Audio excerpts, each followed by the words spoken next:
Oh, what's going on, guys? You're here with me, Kyle Livingston, professional illusionist, and today I really quickly want to talk about perspective and the way we view the world. And I'm going to do this by revealing a card trick to you guys. In front of you now is a bunch of cards. Your goal is to take one of them and lock it into your imaginations now. You got it? Good, because these are gone. Now, using my imagination, without knowing anything about you, I can vividly remove that card from the pack and show you that it's the only one missing.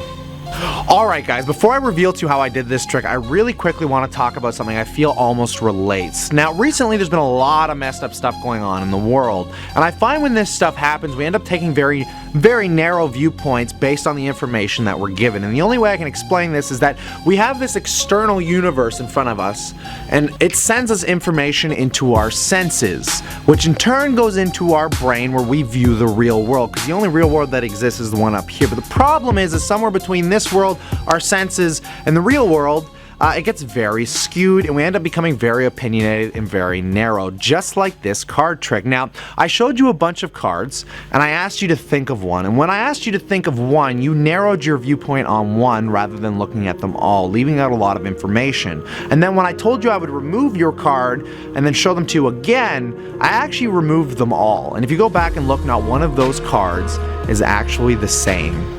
Okay guys, now if you haven't figured it out, I am obviously talking about the Orlando shootings, and I hate talking about stuff like this because people end up taking the most narrow political, religious, racial viewpoints on these circumstances. Now, I just don't like the Donald Trump view of things, the idea of sharing hatred and building walls when there are no borders in this world, people. The only borders that exist are the ones that are up here. We are all brothers, we are all sisters, but all we need to do is share love, kindness, and peace. My name's Kyle Livingston, and I will see you on the flip side.